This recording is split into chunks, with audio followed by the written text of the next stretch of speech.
Party के supremo माननीय शरद पवार साहब के बारे में जो टीका डॉक्टर खालिद परवेज़ और मुफ्ती इस्माइल कासमी साहब ने किया, वो सारे के सारे बेबुनियाद हैं। उसका रीज़न मैं आपको देना चाहता हूँ कि 2014 में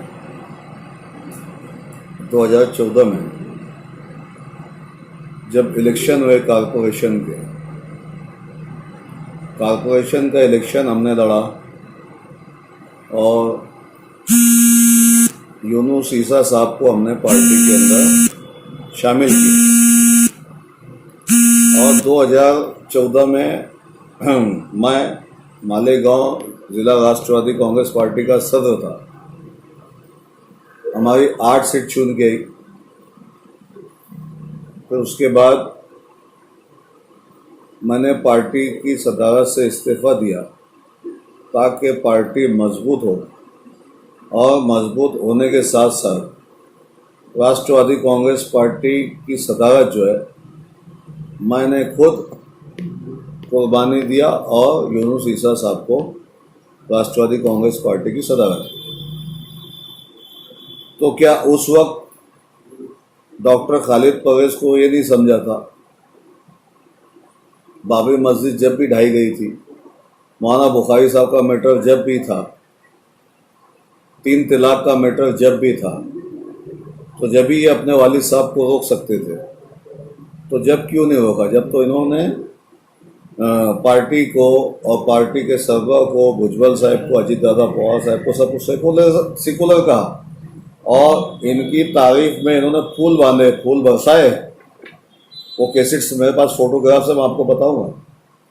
तो जब वो सच्चाई है कि आज जो ये बोलो ये सच्चाई है, ये तो फैसला डॉक्टर खालिद परवेज़ साहब खुद अपने ज़मीर की आवाज़ से करे कि वो बात सच्चाई थी कि आज सच्चाई है। शेख आसिफ को राष्ट्रवादी कांग्रेस पार्टी का सदर बनने के बाद 2 ताकतें एक साथ मिल चुकी है, इसलिए इमाम के अंदर घबराहट सी तारी हो गई है। ऐसा मैं नहीं मानता हूँ, पहले आवाम, मालेगांव की आवाम ये बात बोल रही है। तो मैं उनसे उनको नसीहत देना चाहता हूँ कि आप जब पार्टी में थे तो पार्टी जायज़ थी, आप पार्टी में नहीं हो तो पार्टी नाजायज़ है।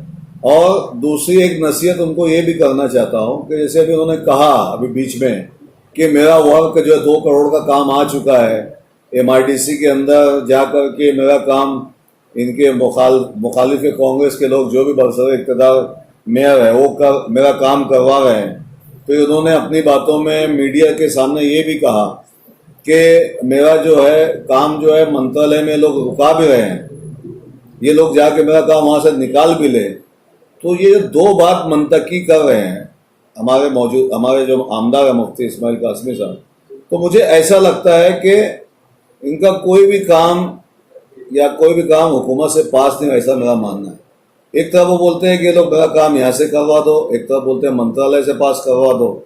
अगर आपने काम किया है तो दूध का दूध, पानी का पानी कर दीजिए। आपके पेपर्स होंगे, डिविजनल कमिश्नर से पास हुआ होगा, बॉम्बे से, मंत्रालय से, वो डिविजनल कमिश्नर में आया होगा, डिविजनल कमिश्नर से कलेक्टर के पास आया होगा, उसकी कॉपियां आप ले लीजिए जो काम आपने किया और वो काम यहाँ पे सिद्ध करें। रोड के ऊपर काम बताइए, जबानी जमा खर्च मत बताइए मालेगांव शहरियों को। ऐसा मेरे को उनको नसीहत देना है। और डॉक्टर खालिद परवेज़ से भी यही कहना है कि भाई आप रोड पे काम बताइए, रोड के ऊपर काम बताइए।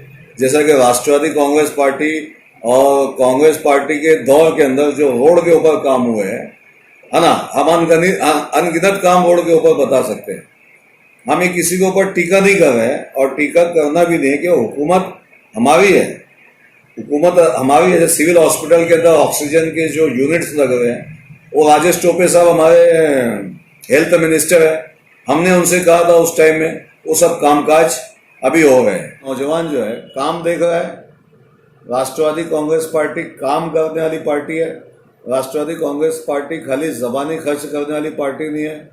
राष्ट्रवादी कांग्रेस पार्टी के पास होम मिनिस्टर है, राष्ट्रवादी कांग्रेस पार्टी के पास हेल्थ मिनिस्टर है, फाइनेंस मिनिस्टर है, यहाँ तक कि माइनॉरिटीज़ का जो डिपार्टमेंट है राष्ट्रवादी कांग्रेस पार्टी के पास है। और माइनॉरिटीज़ के काम जो है भरपूर तरीके से पूरे महाराष्ट्र भर में और मालेगांव शहर में भी भरपूर काम है। ये देखते हुए जो नौजवान पढ़ा लिखा है, जो नौजवान साथी है, वो इस काम की बुनियाद को देख करके राष्ट्रवादी कांग्रेस पार्टी के साथ जुट रहा है, इसलिए सामने वाले खेमे के अंदर बौखलाहट है।